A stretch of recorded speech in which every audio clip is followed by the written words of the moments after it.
Ladies and gentlemen, welcome back to Coach's Corner. I am Jeffrey David Hartford, your host and the coach. That's the conduit of optimism, altruism, consciousness, and health.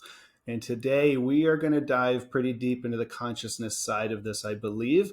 I have my friend today joining us, Roma Simkute, also known as the Quantum Living Lifestyle.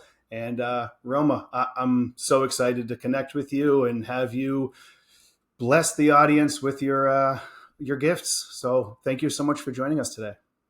Wow, my pleasure, absolutely. And before we dive anywhere, I trust you're open for a little appreciation, as probably everyone that listening as well. So deep gratitude for every heart that honored their breakdowns, harnessed the courage to allow these breakdowns to collapse something old within them, and being reborn. For every heart that had to step out of their frames and reframe their life, that remembers. And for every heart that allows us to remember through the contrast as well. So I'm deeply in gratitude for this time and for everyone that is with us here, because every single piece matters so much and is essential. So thank you, thank you, thank you for all of you being here with us, not only on this podcast, yet in this lifetime, in these times. So thank you. Amen. Oh, Roma, you just did it. I mean, that's the feeling I get every time I take in any of your content. You speak to my inner child, you speak to my soul. Your energy is just healing and enlightening. And I know they will, but I sure hope the audience feels what I feel when you bless us with those. That's fantastic. And I have to point out, I'm absolutely thrilled to see that you started this podcast, Being the Glitch. And as you say, you are not the hostess, you are the co-creator. And that's what we're doing today. We're co-creating something that I know is going to be very special. And glitch, boy, oh boy, does that speak to me. I've heard all the different terms, right? I've never viewed it as a negative in my family, so I don't think about it in terms of the negative connotation, but the black sheep, the white wolf, all these different things that we could label it and call it.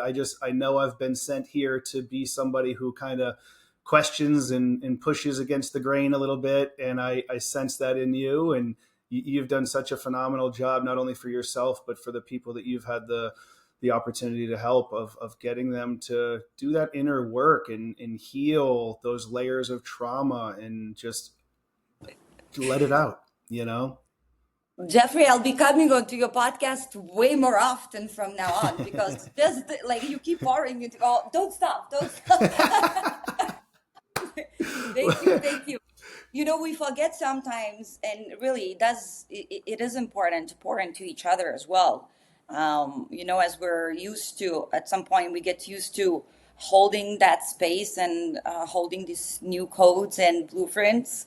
And I feel like this is such a beautiful time that we're actually coming physically together. The part of the journey was such a solitude, right? We all had to be split out, either of our communities or our families, because we were supposed to glitch our own matrix and then continue glitching our environment, correct? And I feel like right now we're all coming together, and I feel so much like I feel seen on such a deeper level. Obviously, first of all, we get to see ourselves, to appreciate ourselves, right? To feel whole without the validation outside. Yet it's so fun that integration of that wholeness right now, it is happening within community. I feel like integration cannot really happen if you are not embedded into that reality, right? So thank you so much. And it means a lot. How much we can pour into each other, how much we can see each other, and especially that we're familiar with journeys, right? They might look very different, yet the essence of it's basically the same. We all had to shatter the same fears, more or less. It just looked differently, right? It was expressed differently. We all had to rebirth ourselves back into wholeness, right? Again, it looks differently, yet essentially it's the same thing. So yeah, I feel like that's where our compassion as well and empathy and tuning in into that telepathy is so much easier as well. Like, oh, I see you. Like you've been where I've been. So yeah, Yeah. this is. I think it's absolutely amazing that we can pour into each other, see each other, and continue to lead now together at this point. Like That's we're co-creating something. Like we have structure. Don't you feel, Jeffrey? We have the structure. We are the structure of the new earth. I'm getting yeah. excited. Look at my now. I love it. Get ready for my mini monologue. Yeah, um, bring it. yeah, as I feel like a lot of us build it that basics, right? Like, look, you have a beautiful podcast. You have a basis of your own healing structure that you're rippling out. I did it. Dr. Catherine, right? Quantum biology queen. We have people that are working especially on the mental, new codes and like mental body, new codes and new structure. I feel like there's so we have jewelry with copper and crystals, right? We have hydrogen water already, right? We have fascia specialists, right? We have hydrate, like there's so much in place already, and now I see us all coming together and continue to hold and build on the top of these bases, that structure, continue to build it, and we're here while the old worlds keep setting themselves on fire. So we Yeah. are here to hold it, and that's a reason we're all coming together now. That's my interpretation, to really physically actually see how it all unfolds, I love it. if that I makes love it. sense. It's so funny. It does, and I hope the audience picks up on it too. But I think there might be a mix, right? Because I think the way you speak, you're speaking to a part of me that just intuitively knows exactly what you're saying, and I feel the coherence. Anybody who still feels the chaos is still so plugged in. They haven't done enough of the work yet, but if they're here with us right now, they're here for a reason. They're connecting for a reason. They're up another level. They're lifting their spirits and they're feeling the change, but they might not be quite ready yet. And I really think that's what these connections are all about. I would way rather us be able to be in person and share space, but I love what the technology offers us to do. We're really able now to bridge this gap. That's kind of what I think of myself as in many ways, as I'm a bridge. I don't think that the image I see looking back at me in the screen right now or in the mirror, that's not what I picture when I think of somebody who's been on the spiritual healing journey that I've been on. And I think there's something special there. I think somebody such as myself that can go through what I've been through, and I just feel it deep to my core. So I try to articulate it the best way I possibly can. But I think just the fact that I'm getting more and more comfortable stepping into this authenticity of myself and sharing my story with this vulnerability and transparency is just, it's allowing everybody else to feel comfortable and to almost give them permission to do the same. And there's just something so special going on that, I see it in you. I see so many parallels, and I would love for us, feel free to react to what I just said. But once we get there, I'd love to hear kind of what got you to this stage of life, who turned you into this version of yourself today, and how you're helping so many people. So it's interesting because even on Instagram, you kind of like, oh, we're just gonna go, anywhere we want to go. And then you did mention one sentence. You're like, oh, I want to know where it came from. And Yeah. up until now, and I deeply appreciate that as well, because at this point, I'm called forward to integrate my own expression, right? Of like, what am I being here? Because I'm so used to coming out into 3D world, and I Mm. am usually just an observer. It took me, it's been for a very long time. Like, I don't even know how to explain to people that are not in tune, right? Somebody that Yeah. is already more, they usually like really like, what's up? Oh, okay, we find an easy flow. Yet if people are not aware or they don't live in this world, I've always had a challenging time to even express what I am and what I do, because if I would express it from the consciousness where I sit, correct, I've Mhm. done it a few times and it was absolutely hilarious, right? What do you do for work? I be me. My answer is I be me. I love it. Like, so what do you do? I create value. You like, what do you mean? Well, here to raise consciousness, to support raise consciousness. Huh? What's consciousness? What do you mean? You mean we're not conscious? So you get it? So then it gets watered down to, like, if they are even interested further, it gets watered down to life coaching. Mm-hmm. Yes. Because there's, you know, how am I going to share? I'm Elohim. So, so it depends on what consciousness I share, because I do see at this point my journey as this sci-fi trip, and I see every turn in my life and decision in my life and every circumstance in my life. I was brought up, well, a lot of us embedded ourselves and took up on structures. I know you took up on quite a heavy structure as well. I read a little bit, like, your parents are gone. Well, they're here. Mm-hmm. They're not gone. None of them are gone Yes. yet physically, and and your health and everything. So you took up on that structure to collapse it and to bring in the original blueprint. I am so grateful for you. So if you would have asked me probably good 5-7 years ago, I would start with Roma's story, right? Mm-hmm. The kind of like really chaotic family, lots of abuse, right? I would start this way. At this point, it's very challenging for me to even express that, because I don't see it that way anymore. Yes. So I'm so much, yeah, and I think that's where I still, like, even 2 days ago I went to, I haven't had a holiday table, either happy Thanksgiving or Christmas or New Year's, for like probably 7 years. Yeah. Really, I haven't celebrated. I celebrate life every day, and I'm Yes. not opposed to it. If yes, this year I went actually and hanged out with the family and family's friend and really enjoyed it. Like, yet the same thing came up where somebody was asking me what I do, and anything that comes out of mouth, there's no there's no comprehension. And I was like, I don't know if I get to figure it out, or I get to just keep expressing in many ways and then see what Mm-hmm. clicks, right? Or Yeah. again, it depends who is in front of me. Do I tune in? I was asking myself, like, do I tune in because I feel more or less others very easily? And I was like, do I tune in where they at first and then share from there? Right? Yet then again, at the end, I'm like, maybe then I just don't share. So Yes. yeah, so that's very intriguing. Where I actually lately I was like, yeah, people start like asking me. Alana Joy, I did the interview podcast as well, and she asked the same. She's like, one day I want to hear, like, where all this wisdom accumulated from.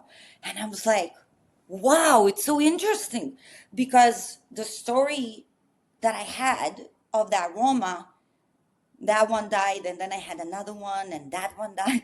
No, Yeah. and that one died. And then for a while, there was a lot of integration, a lot of solitude as well. And when I come out to create or do what I do, it's easy. Then I just do what I do. Yet to connect to the surroundings deeply through my story, I see that this is a beautiful challenge for me right now, and I'm being called forward. Yeah. So yeah, Yeah. I feel like the knowing, claircognizance was there always. And I know a lot of people started that turning point of, right, awakening, recognizing the truth. A lot of times it was pain, physical pain. Dr. Catherine, she had like autoimmune Lyme, Mm-hmm. who never even I interviewed. Everybody had a chronic illness, or were diagnosed with something that is, basically making them almost disabled and putting this heavy label on them, right? Yeah. For me, if I would have to summarize, if I get to summarize, it would be more so an emotional pressure, because there was a knowing, and I could feel everyone all the time. And I couldn't understand, because I really, for a very long time, I don't know, Jeffrey, if that happened to you, for a very Mm-hmm. long time, I thought that people see the way I see. Hmm. really. And I couldn't comprehend, even as a child. I was like the old soul. My mom used to call me a glue in the family, a bridge, a glue, Yeah. because I held all of them always emotionally together. And I grew up in an Wow. environment where I had to be very sensitive for my own survival, Mm. recognizing their emotional states, right?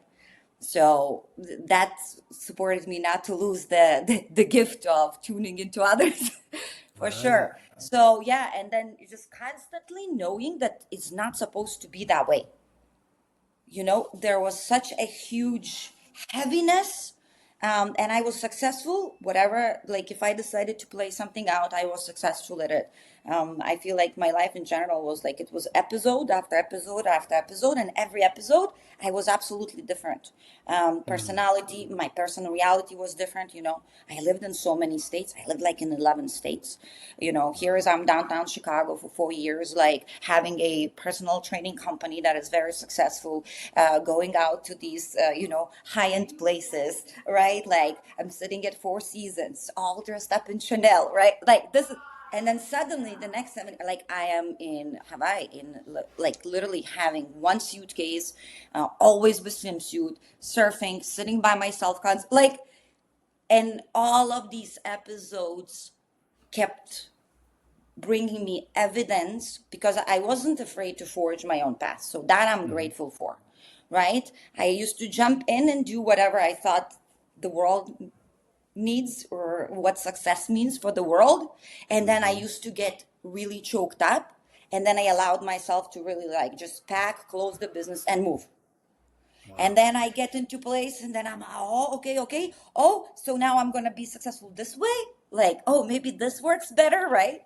And then at some point, everything is great, but here nothing is great, Yeah.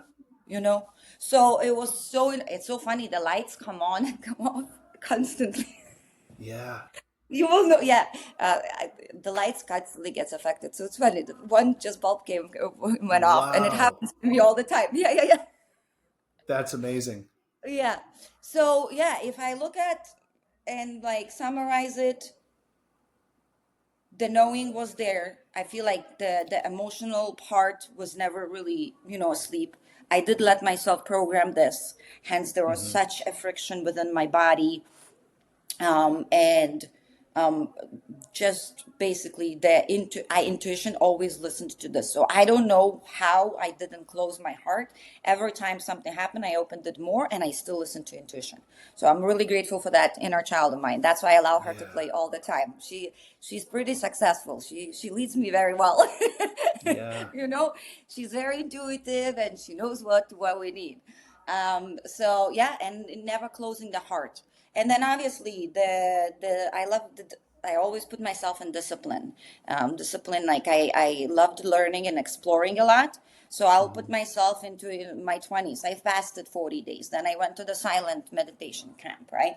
Then I went and started studying Ayurvedic, all the science. Mhm. So I used to dive into these things, and then suddenly, I'm having a psychedelic experience without psychedelics. Yeah. Suddenly I seeing things. Suddenly my kundalini rose in, and third eye opened. Suddenly I start seeing shape shifting. Mhm. Really, in people, like I see different faces. I see so not to lose my own mind.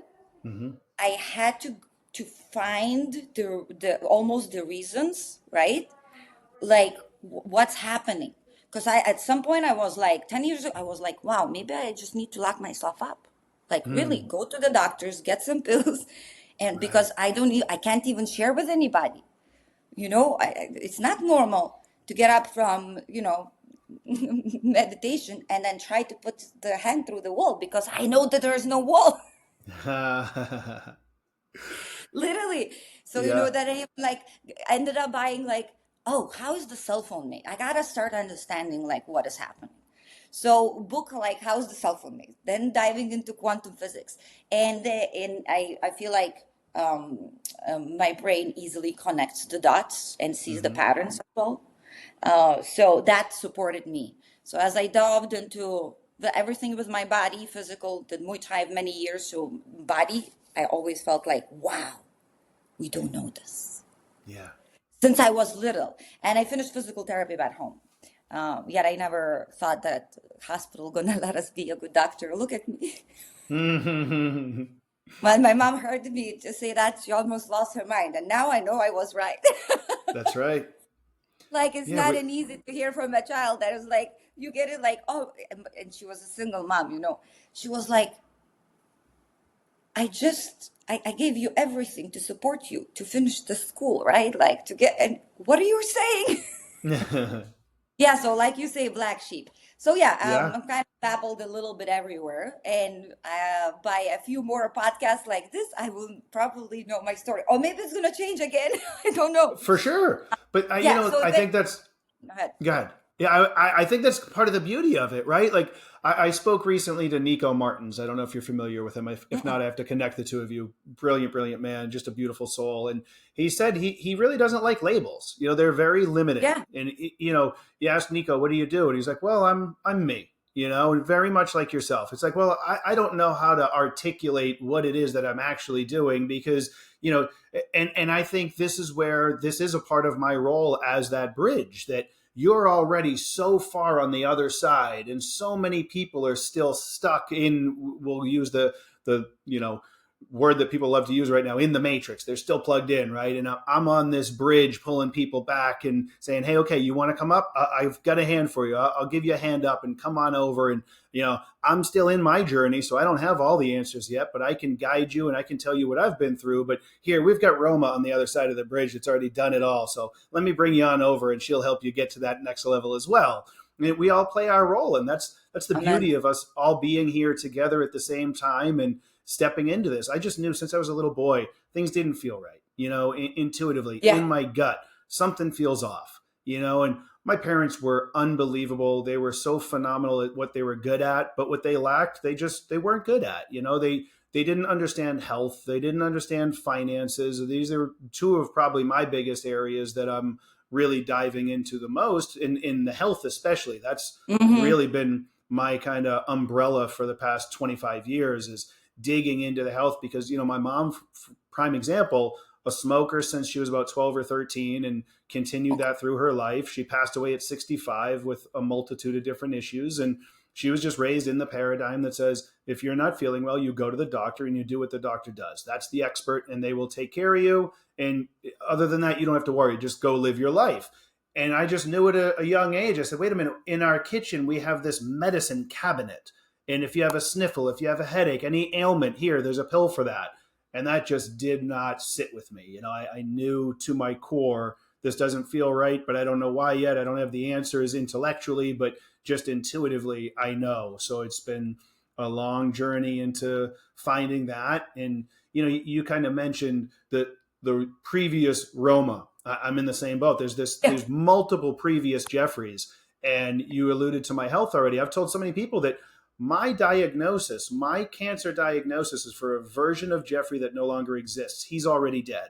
And the lifestyle and the Jeffrey that's left here now has an environment internally that a tumor can't exist in. So I already know I'm healed. It's just a matter of time before getting the clear scan so I can show it to everybody else. But I don't say that with any sense of fear or worry or problem. It's pure hope and faith and love and gratitude that I already made the changes long before the diagnosis came to me, which is why in the moment receiving the diagnosis, I knew it was my gift. I knew it was my opportunity to be able to show people what it is we're capable of. And I think there's a level at which you're already doing all that too. You just really, we hear awakening, we hear transcending, all this different terminology in the spiritual world that the average person is kind of like, what does that mean? And maybe we can define it in a way that they get it, but until you feel it, you don't really know what it means. And feeling Yeah. it is just, that's the answer. When we feel it, you don't need to tell me what it is. I know it. I've felt it. Yeah. I As guess, as go ahead, sorry, please.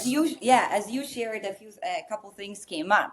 Yeah, so that's the beauty. Like if you tune in with what you said right now, and I shared experiences like, yeah, there was a knowing. There was just a knowing that this is ain't right. And again, that's why I thought that everybody thinks the same because it's so Yeah. clear to see, right? I could never understand why people after the fight don't talk for weeks. Like fight, yeah, that's okay. But even as a kid, I couldn't understand. I was like, but you will talk to them in a week. You're just losing the time to get, you're just wasting the Yeah. connection. You get it? So looking at what you share in my own experience, right? The codes are there. The codes Mhm. are in our DNA. And again, maybe some of us, some of us came with something more activated or less calcified, right? Yeah. And then allowed ourselves to keep tuning into that, the same way as you just shared. Without the experience, somebody else cannot see it. Like I can share. This is a very easy example for me. When I say that, when you were younger or little, and you saw two people kissing, like right, adults kissing, when you were never still in love, never kissed, how we used to react, like as a kids, like a dad and mom, "Mwah, Mm. ew," right? Yeah. Ah, the moment we were in love, we walking the street after being in love. You recognize them in love. You see the Yeah. kiss, the right, the goosebumps all over you. You can even sometimes see a woman by herself walking, and she's in love. Yeah. You feel her energy. So because DNA doesn't override the information Mhm. without experience. The life is experiential learning. Mm. So once we step into that experience, that's when it's activating. That's when that's when I can recognize it around me then as well, right? Because it Yeah. resonates. It's within me. I cannot That's right. recognize it if I never was in love. I cannot recognize it in love. I can't recognize compassion, right? If somebody is sitting compassionately next to me, but I don't know how it feels, or haven't been there. A lot of times I will take it as, whatever, right? So Mhm. again, I feel like it is through the experience that we get, hence again, integration and embodiment is the key, not the knowledge, right? That's right. Not here. Yeah, that's beautiful. It's in our DNA. You already knew it was there. And then as you kept integrating, we kept activating it more and more through the experiences. That's the answer right there. It's the experience. And you touched upon before having this psychedelic experience without using the medicine, without using the plant. I've been there. I've done some deep meditations. I've had some astral projections. Yeah. These are things, same idea, right? If you told me what that was, but I had never experienced it, I'd say that's crazy. Very much like the kids seeing the parents kiss and you, like, oh, what are you talking about? But having experienced it, I say all the time, I say, I might not have the words to articulate what it is, but I know I've done it and I've felt it and I know it's real. And I just pray that you all get the experience. Very Yeah. much that the meditation for me is really what opened up the doors of spirituality and kind of Beautiful. brought me from that intuitive sense of knowing to now experiencing and feeling it and just really connecting those dots so that before my parents even passed away, I was so connected with their spirits. We were closer than we had ever been to that point. And when Wow. it's so special. And truly, I say it That's this it. way, like I miss their human form. I miss, I would love to be able to physically embrace them, give them a hug and a kiss, but at the same time, I know that every single time I saw them and we embraced when we said hello, we embraced when we said goodbye. That was one of the things they really established in my brothers and I is, just total unconditional love and always say it and express it because you never know when the last time is going to be. So with that, there's no guilt, no regret, no, oh, I missed out on this or I wish I had done that because we did it. We did it every single time. And I connected with their spirits well before their physical body left here. So I know they're not gone. From a physical standpoint, I like to keep their prayer cards with me at all times. They're in my truck on the visor. And where if I'm going on a trip, I bring those prayer cards with me just so there is a tangible thing. But I know without those, they're with me. I feel their presence. And I share that regularly because I want everybody else to feel that. I want everybody else to have that experience. And I think in order to do that, we need to start with some form of breath work, inner soul searching, the inner work. We're programmed through our education system to seek answers externally. And I want to encourage from the youngest age possible. I've got 3 kids that are currently 16, 13, and 6 and I talk to them the same way, age appropriate. I really want them to get this as well that you need to have that feeling. Trust yourself. You have a gut feeling towards something. don't assume it's wrong and look for an answer outside. Assume it's right and use that to guide you, and see where it'll take you, and stop being convinced that you need to look for answers outside, because that's where we get steered in the wrong direction. That's why people end up in, relationships that last far too long and they're miserable in, and they don't understand why. That's why they end up in career paths or jobs that they're miserable in, because, as you alluded to before, the societal norm definition of success is completely different than what our definition of success Yeah. is.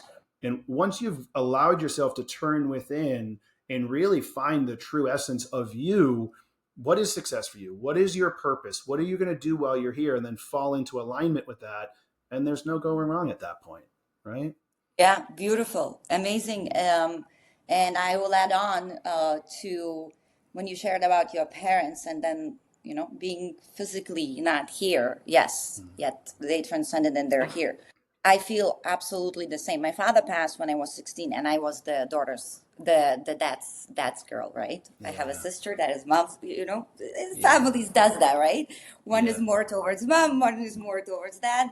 And it's hilarious and ridiculous because I actually laughed at my father's funeral hysterically.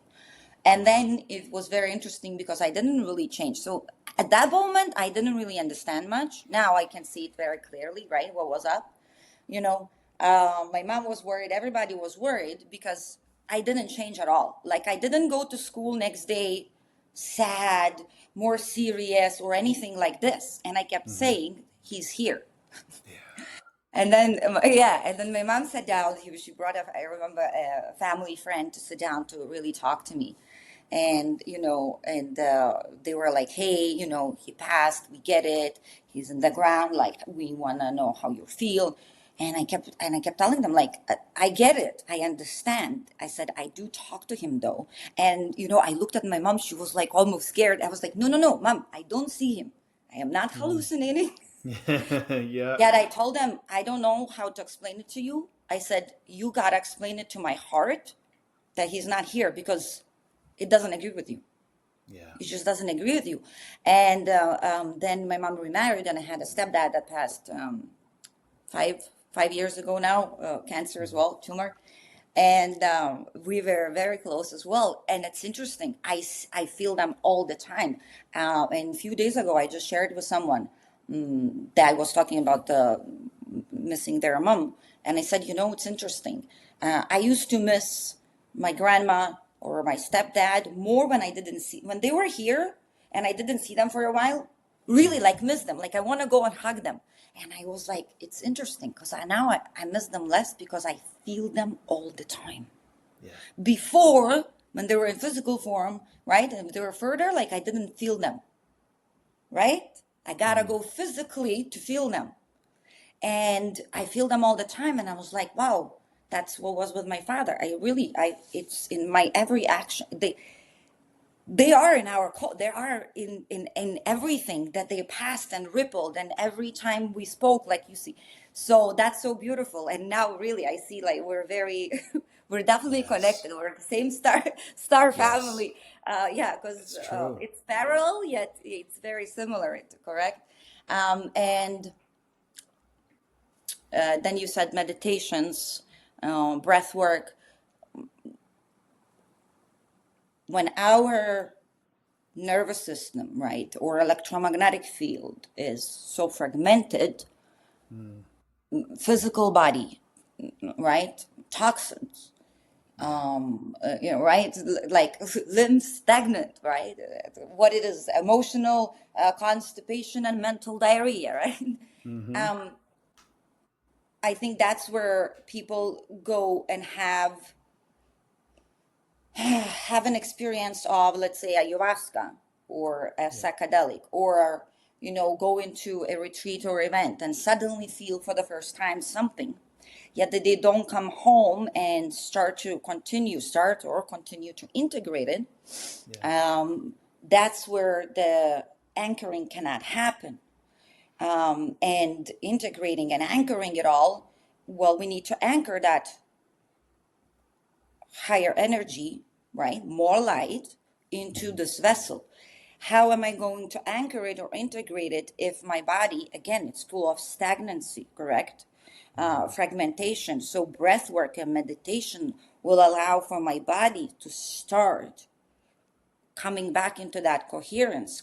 Then I can anchor it, because I cannot anchor something in body full of toxins, body full of fragmentation, emotional, mental, right? Physical. Leave alone if I'm even disconnected from the spiritual body, right? Like, I'm not a believer, right? Like, no. So you might have information, but why there's dissonance. It can't even come inside of your body. It can't anchor. So I feel everything, even if you start just with tapping. I even had people that started with tarot cards, recognizing these worlds, and then moved further. For me, it's the most important that, like, everything is a tool, everything is a double-edged sword, everything. Everything can be a beautiful tool, or it can be another crutch that's gonna either way imprison you, and then becomes your identity, right? And you're just keep playing on that surface level. So everything is a tool in meditation and breathwork and tapping. And if you want to start with a crystal and a women's circle, and if you whatever, right? Journaling.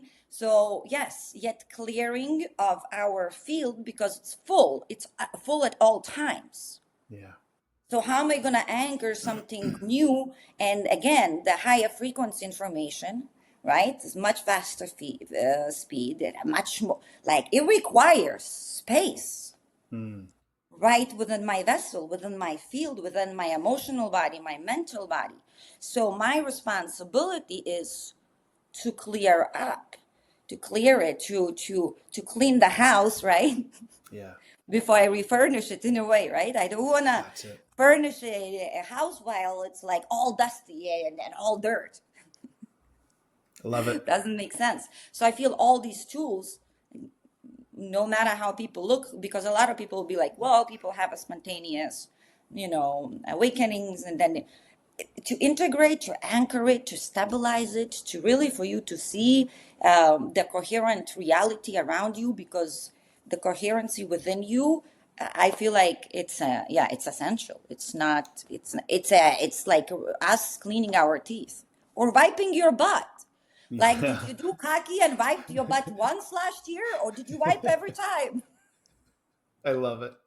It's Like, so true, though. Yeah. yeah, like Yep. teeth. Why do we brush teeth twice a day, right? In the morning, in the evening, some of us even more of whatever, right? Why? Energetic hygiene, it's the same. I'm always interacting with something, and, I'm always exchanging with something. Sometimes even me, right? I can travel in my mind to another dimension, grab something from the past that I don't need to, and sit with it right here. So I get to check in all the time. And at this point, for me, the tools it's a practice of my body, and experiencing and knowing what it feels being present, what it feels being in that coherence, what it feels being balanced, what it feels being safe in the body, right? In the beginning, sometimes only through the breath work you might be able to achieve that, or meditation, right? So then when my body starts, okay, that's how it feels. Then I can, habit, then the habit becomes you. That's it. Then it's so easy. Then you become present everywhere, all the time, dominantly. I'm not saying all the time, but dominantly. You wash the dish and it's almost meditative for you. That's right. And the fun part is, I bet you had these experiences as well. At this point, the world feels always as a distance of a hand. I'm speaking emotionally or mentally, right? When you're in that state of presence, I feel like I have, somebody says something, and I swear things slow down for me inside. I feel like I have 3 minutes to answer, although it's right there. But I really have, like, I see the forks, I see, the little Roma can answer, right? The Roma that hurt can answer, then the higher consciousness, then the no thing can answer. The no thing doesn't even have to deal with this, right? And I really feel I have so much time to respond, and the conversation is just happening right here. And it's ridiculous, and it's so funny in the beginning to experience this. Yet then you're like, I'm incoherent. Nothing feels like an attack. Nothing feels like it's coming on to me, like, because it's coming from me. Go ahead. No, that is beautiful. You're so right. And it's because it's coming from a place of being healed. So you're in coherence. You don't have all the chaos. You don't have all the noise and distractions that's what the matrix does to us. That's what the programming does. That's what, the consumerism. You always have to be buying the next greatest thing or else you're not as good as the next person, right? And how many people, because they never learn at a young age how to discover who it is that they are and what matters to them. So if you don't know what matters to you, then everything you're told that matters, you say, okay, that matters. I have to get a new Yep. car. I have to get a new outfit every season. I have to have a whole new wardrobe and spend all this money, which means now I have to go work this job. And I can't do the things I want to do because I have to do these things. And we're just piling that on. And that's where that lower vibrational energy comes from, that fear, that worry, that anxiety, that stress. When you remove all that, you start to peel those layers back and, okay, this one doesn't matter to me, let it go. And that doesn't mean it doesn't matter at all, but it doesn't matter to me. So if it matters to somebody else, awesome. I support you in that. I don't judge that, but that's not mine. Correct. So let it go, and just keep stripping it down to that simplest form. And then we can build on top of that. And when we do it, it's amazing. You were talking before about, you mentioned being the observer when you were younger, and that's another thing that we have in common. Just, for a long stretch of time, it was kind of sit back and take it in and observe. And then when the time is right, express. And then different stages along the way, when I felt ready to express, I wasn't quite ready because I was doing it with such a high level of energy and people weren't Yeah. asking for it that I was pushing Yeah. them away. The Right. So then same. I learned, okay, let me be quiet then. I guess I'm not ready yet, because I would take that personally as if they were Yeah. turning me away, not the idea away, but I was throwing Yeah. information at them that they didn't ask for. So of course they're going to put their guard up and say, whoa, whoa, whoa, slow, what are you talking about? I don't know what you're doing. And over the years, I learned that was something I needed to keep working on. And I couldn't express it with that level of excitement and energy if I didn't really know it, if I didn't get it to be who I am and what I understood and have this, not just the semantic knowledge. I couldn't just hear it once and act like I knew it all. I had to then experience it and bridge that gap and embody it. And then when I can express it through the lens of what it did to me and how it impacted me, then people are asking about it and they want it. And now when I convey it and I articulate it in that way, now they're receptive to it because now we're at a similar frequency. Now we're tuning in, as opposed to I was up here, they were down here, or vice versa, and I was just Yeah. attacking. It's finding that level, and that comes with healing. As the saying goes, Yeah. healed people heal people, and hurt Yeah. people hurt people. It's you do it by being. And if you can just get to that level of being, of just being yourself, embody yourself, and do what makes sense to you, and find that level again of define what success means to you, become successful, and then share your story. It doesn't need to be that you're telling people what they need to do. You're just sharing what you've done, how it served you.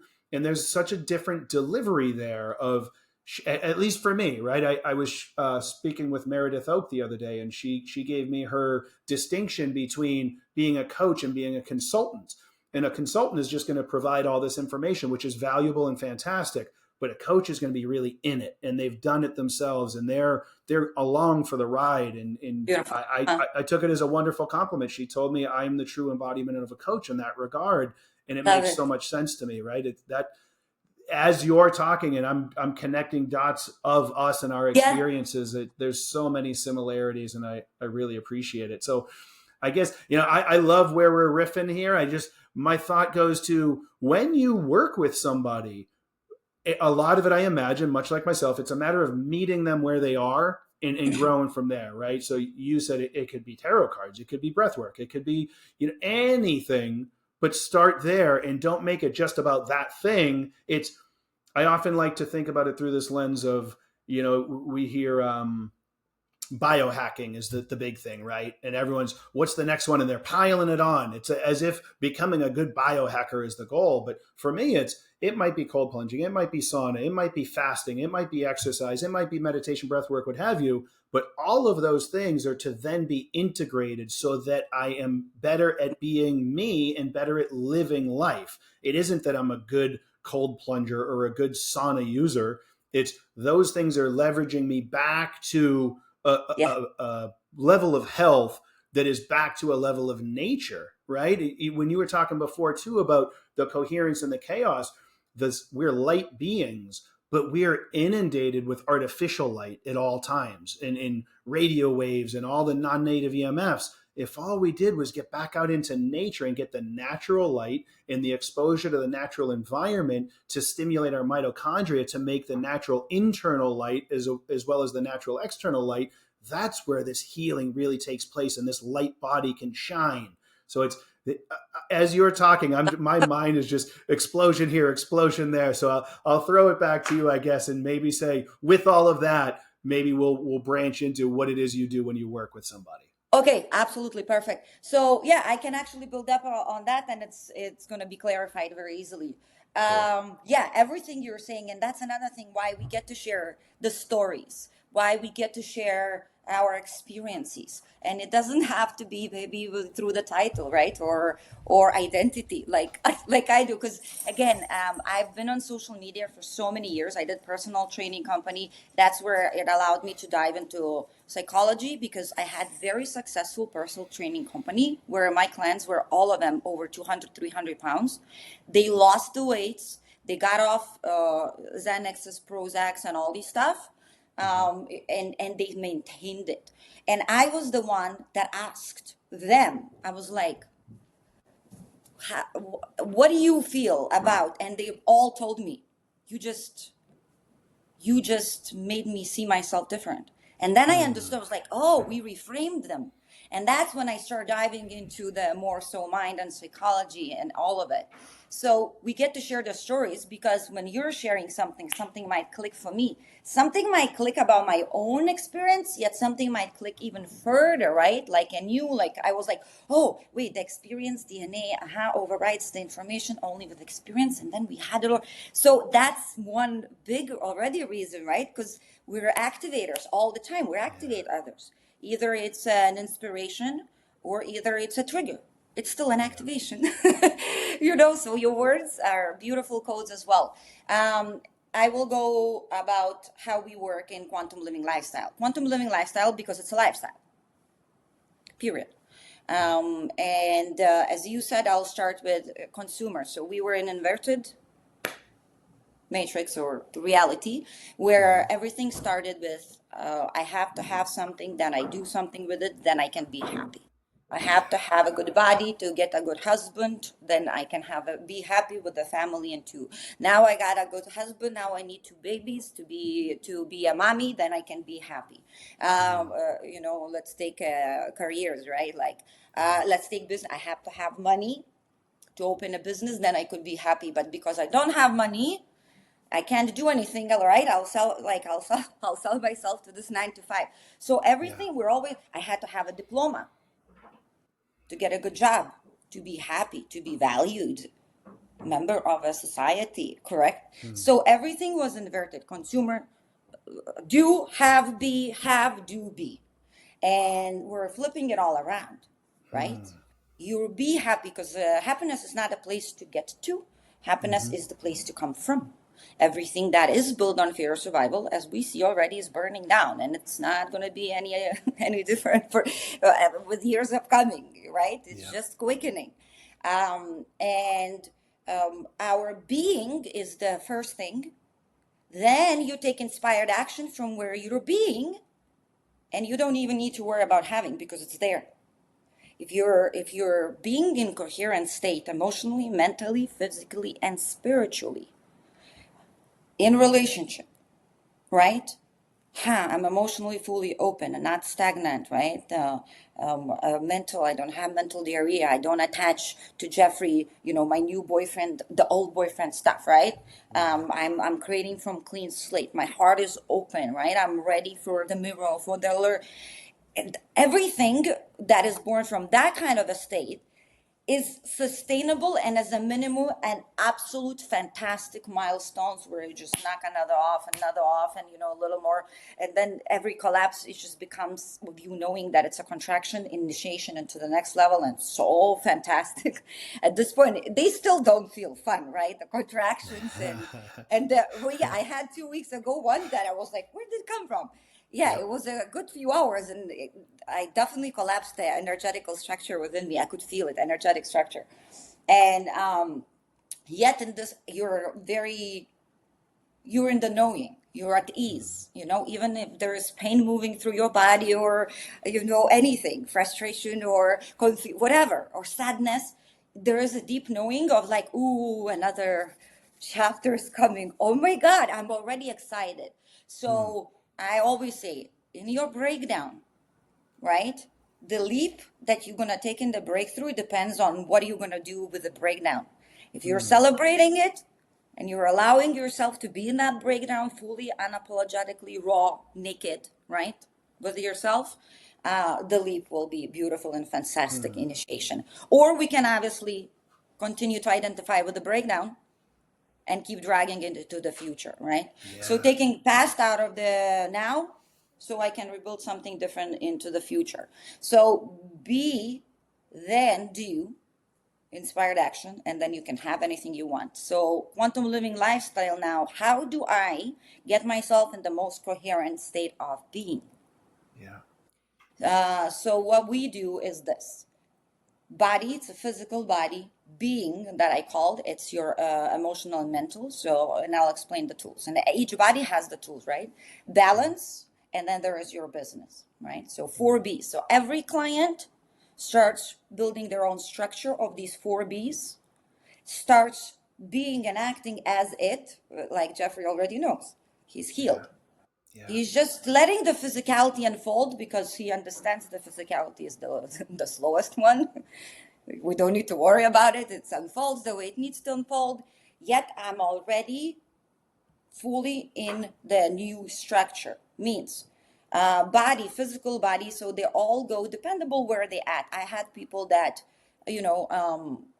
already were pretty in tune with their body. So if they come to me, like some of them going to urine therapy, right, and detoxes and fasts, body movement daily, limbs daily. So we make sure that there is a physical body caring for, and sometimes it's an input and sometimes it's an output. So, you'll make sure that is, you're moving. So you're showing up on the mat or yoga mat or a walk or Muay Thai or lifting set, whatever you want, right? Fascia maneuvers.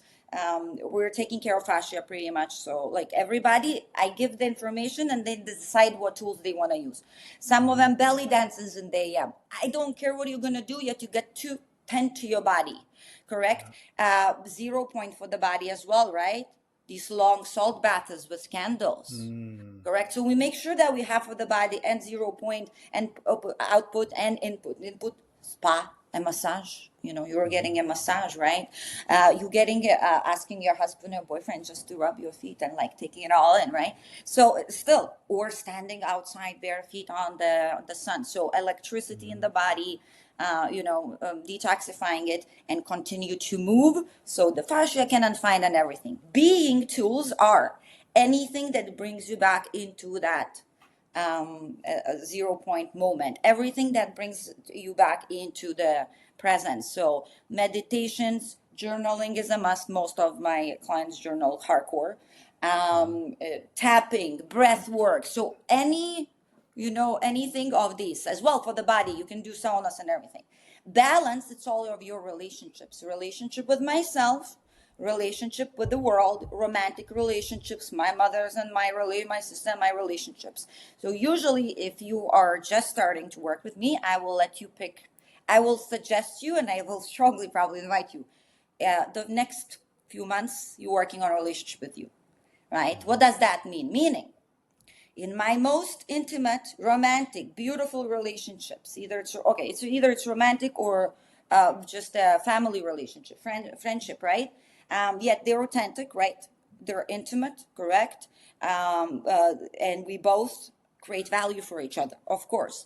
So I start with my own relationship with myself, meaning I take myself on a date once a week. Everybody takes themselves out on a date. It can be anything. You can go and just to library and just read a book if you want to, or Mm-hmm. you go and you put everything away and you sit. You sit in a coffee shop and you're just open to even meet people. You take yourself out to a dinner. You take yourself out to a concert. I love like museums and like classical music, so I'll take myself to museum, to concert, to Dinner, I'll take myself to a good dinner as well. um, some people will be like, well, let's say in the beginning I started, I don't have money to take myself. It's okay. It's absolutely okay. You will make something extra special at home. So maybe at home dinner is with a candle, with a classical music on the side, right? So you start building that rapport between you and yourself, as imagining like, I want my husband to take me out, right? I want my girlfriend to be very present with me and ask what I want. Well, that's what we're gonna do every day as well. So every day you appreciate yourself. You speak to yourself a little bit in the mirror. If it's a relationship that you picked, let's say you and your mom, okay, I'm gonna build up now and go deeper with my mom. Then you start sending them appreciation messages. Yet we don't thank each other for what they were doing, for what we're doing. We appreciate each other for what we're being. It goes very much further. Let's say, Jeffrey, thank you so much for having this podcast. Beautiful, still it's still amazing, right? I thank you. Yet, wow, Jeffrey, I appreciate you so deeply for being that bridge, for being that portal, that door for so many.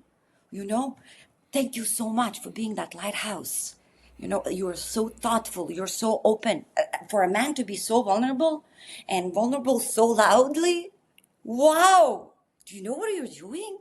Like, you're leading the field of the whole man. Like, you're holding that field for them to click into the balance. Like, it's very different, right? For what Yeah. you're being, rather what you're doing. So they start trickling. Basically, again, quantum leaps don't happen with big decisions. Big decisions, don't worry about them. They don't do shit for us. There's plenty of people decided to be a doctors. Hmm. How many of them are good doctors? Only the ones that choose us every day.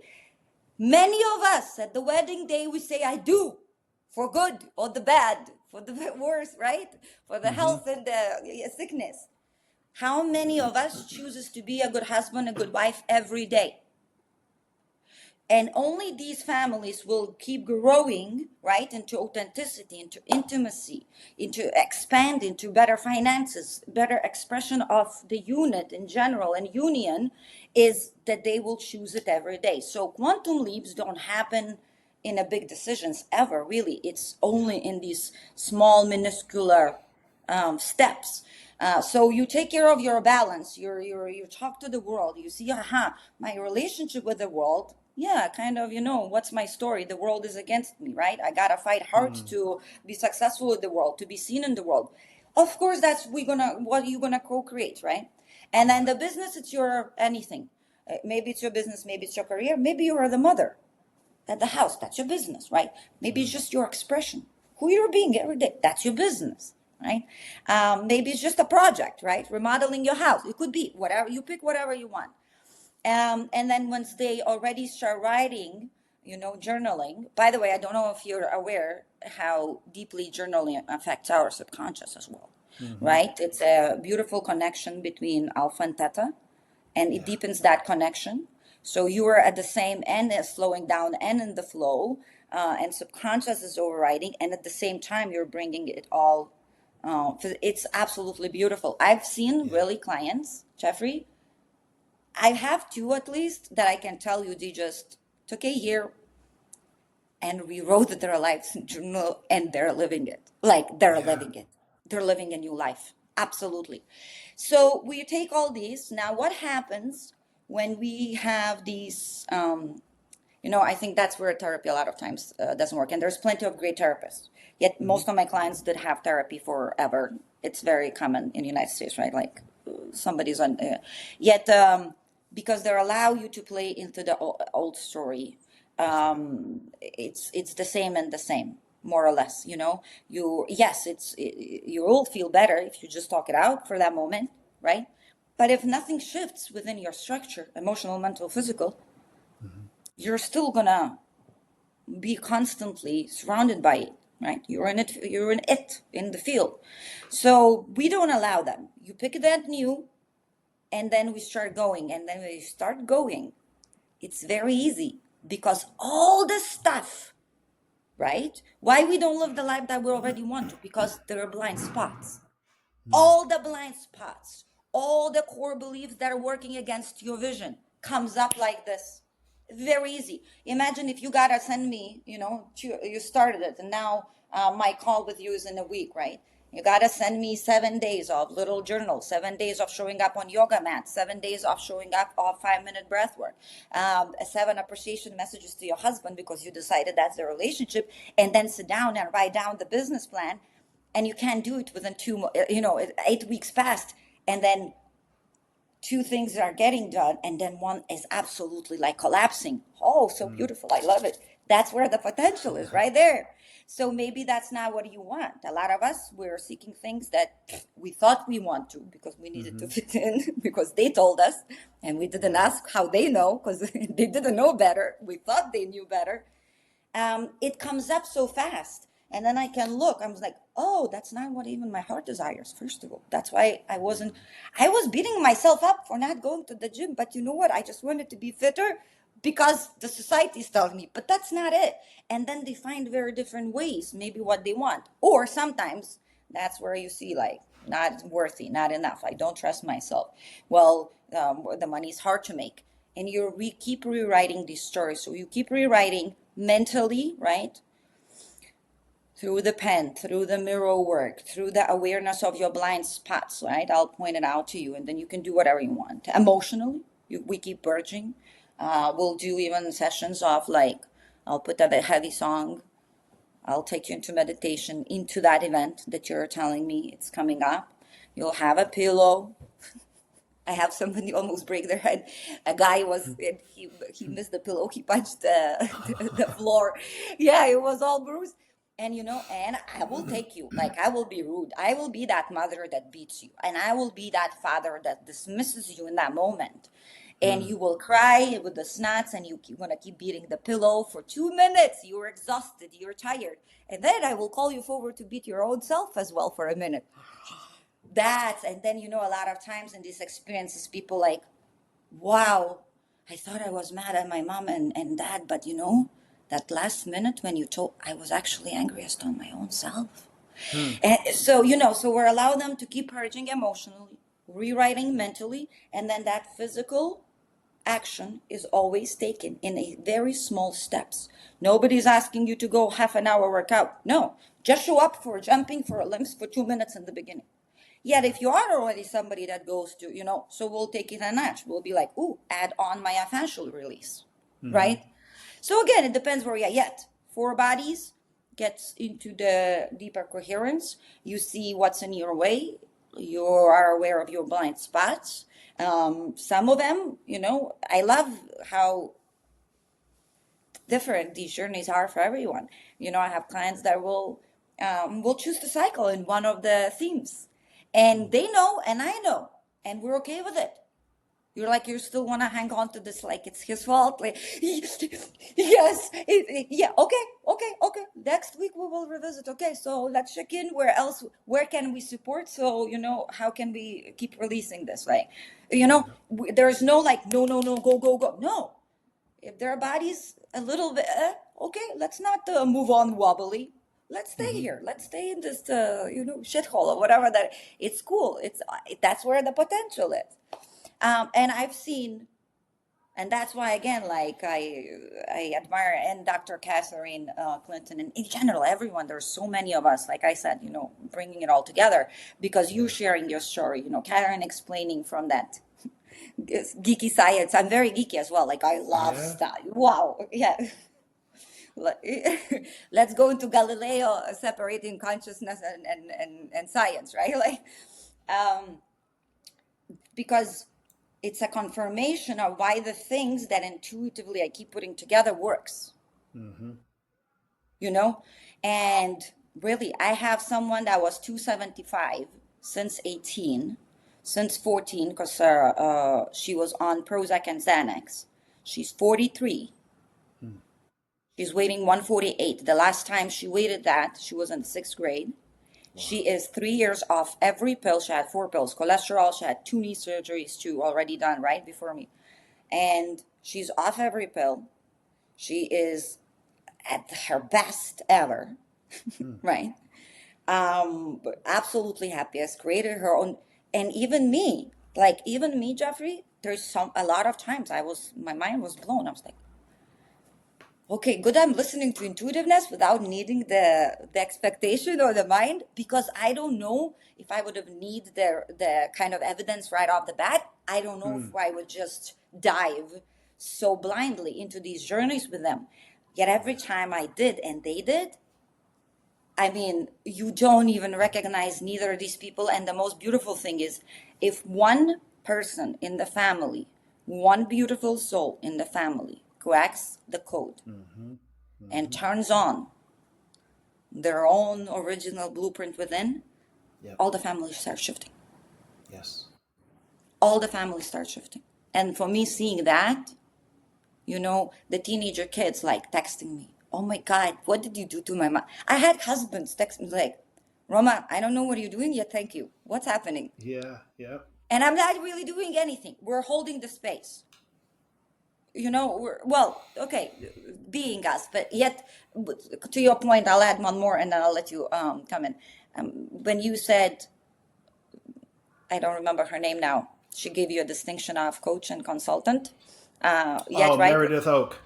Okay, yes, Meredith. Yeah, So, Meredith. yeah, so coaching distinction of you were actually standing as this example, exemplary human, right? That's, by the way, my manifesting generator exemplary human 6'2" profile for human design. I laugh. I'm 6 and 2, so exemplary human with 2 hermit. That's And I can awesome. see that in my life for sure.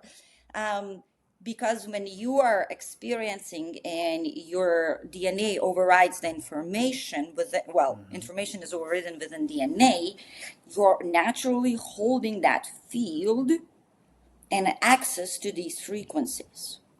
Um, that's why I feel like even people that, because yeah, there are quite a lot of us out there as well, up until now, that we're teaching but not really leading by example, you know. Even Mm-hmm. that will not be sustainable, because in my interpretation, my field informs your field before my words inform anything. Mm-hmm. So if you're coming as a client or just as a soul for support, right? So maybe I have the knowledge and I can put it beautifully together, right? My wording together. Yet if my field doesn't hold it, it's not like I can support you. Mm-hmm. Because, and then sometimes you might not even, you know, you have an initial consultation, right? And they don't go with you, for example, yet they were already in my field. My field informed their field already. I don't worry about it. I already activated them. I know that. Because I am holding the container, meaning the possibility of what's accessible for them is the limits within my own frequency, Mm. right? Or the expansion within my own frequency, whichever way you want to look at it. So that's why it's super important, because again, it starts, the transformation starts within. It's not For sure. that I'm going to tell you to do physical this and look, I look good, and then emotional, look, I don't have to. Yet the field holds it. So if my field doesn't hold it again, how am I? What am I giving you? Mm. Get it? Yes. So yeah, and I think that's another big distinction in this coming into this new earth, is embodiment is the only thing that can really survive. We have to anchor it. Um, Yeah. I loved how you shared the first sentence, a conduit. Yes, we Yeah. are. We are.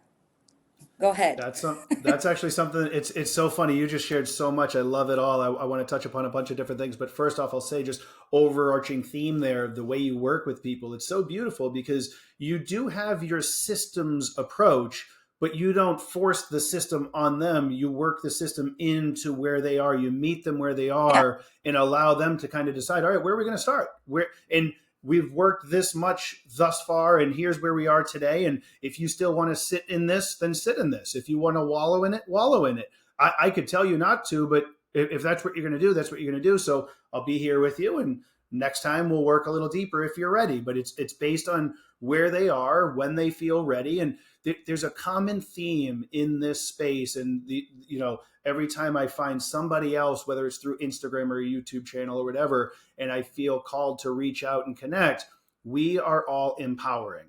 We started by empowering ourselves. We learned how to, we did the work, we worked through the shit, and we had the chaos in front of us, and it's scary at times, it's hard at times, and we think we've healed, and then we step back into another pile of it, and we keep working, right? But that's the process. That is life. And it isn't that you do it once and it's over. Like you said, wiping your ass, it's like you're going to shit again, wipe it again. I love it. Like there's a juvenile humor there, but there's so much truth embedded in that, and we can laugh about it and understand the concept. So working with people from that capacity and having a system, but being able to say, hey, whoever I'm working with, you're going to start at a different place within the system, and you're going to guide it. I'm here to work with you, coach you through it, guide you through it, but I'm empowering you to do your healing yourself. I don't heal you. You're going to heal you, and I'll help you. I'll help guide you. And that overarching theme is beautiful to me. Yeah. As you were talking about the writing, the journaling, and all that, two massive thoughts popped into my mind. The first of which, and even the example you gave of expressing gratitude to somebody and saying how the distinction between thanking me for having a podcast versus thanking me for being this conduit and opening the doors and so on. And you use the example of being a lighthouse and this light. Well, my first book is actually Be a Beacon, Shine Your Light. Shine Your Light. And it's amazing, just these dots that are getting connected. So all three of these are a product of journaling after my meditations. And I realized there was poetry coming through me. I didn't feel as though I created it. I didn't feel as though I sat down as a poet, as an author, but I would just journal every time.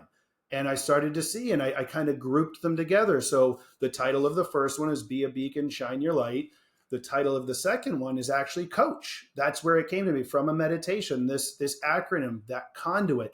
Viewing myself as a conduit gave me permission to do these types of things without putting that undue pressure on myself and having my inner imposter syndrome come out and say, but you're not the expert. You're not good enough. What makes you think you can do this? Okay, I don't need to be. I'm just the conduit. The information is coming through me, and I'm sharing it with my guest. And that was so empowering for me, And then the last one is called Truth Seeker. And they all embody where I've been at that phase of healing, and just writing down some poetry about it. And the way I wrote it encourages the reader to do some journaling as well. I leave a blank sheet after each poem that you read the poem, sit with it, feel it, and then do a little journaling after that to express, what did that mean to me? And you know what, if the poem didn't mean much to you, that's fine. Use that blank sheet as a to-do list for the day, whatever makes the most sense to you, right? Yeah. But in the next level of my writing has to do with this healing journey of mine. And as you express that, I already know I'm healed. But there's also this point at which writing can make our reality come true. So I'm in the process of writing my next book, which is about this whole journey of healing and how I felt during my diagnosis, and how I felt this palpable rush of energy of pure peace and calm. And that stuff doesn't happen if I didn't already lay the foundation of doing the work.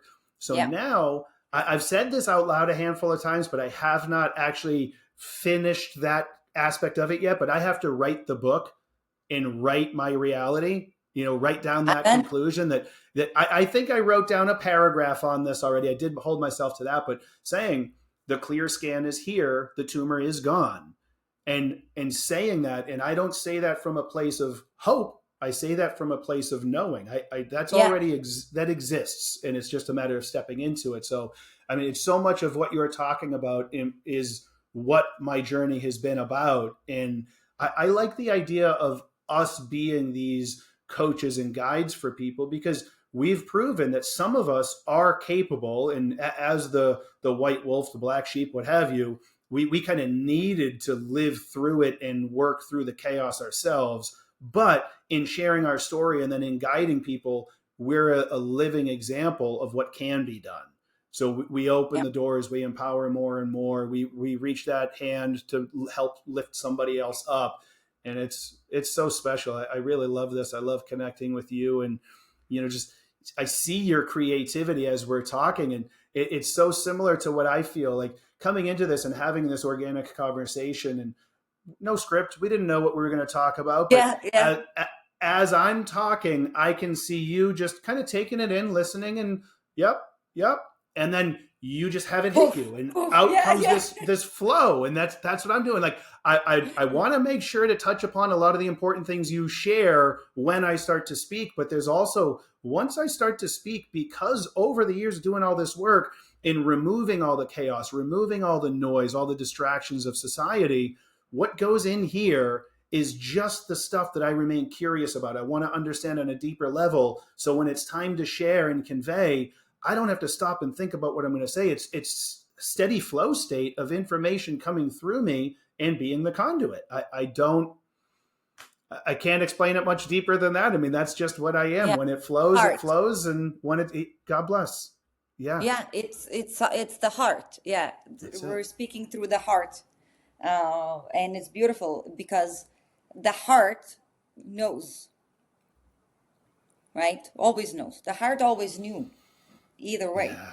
Yeah. Yeah, and I feel that's the beauty. And I think, and one of my discoveries when I told you, I thought that other people like see the same, feel the same, think the same, you know. Yes. For me, it was, I always had a strong knowing. And even about my own decisions, even if those decisions, and most of them, again, because I was always kind of forging my own path, they were a little bit outside of the norm. Yet the knowing for me was always I always know that I gotta walk this path right now. Like I will always know I gotta be in this relationship right now. I always know, okay, I gotta be right here in this house in the state right now. And at this point, like I don't ask my mind doesn't get answers, and it's okay. At this point, it's trained enough. There's like, she's not gonna give us anything, you know. And it's like, I don't know why, I can't, I just know I gotta be here, right? I know I gotta walk, and I know expectations as well.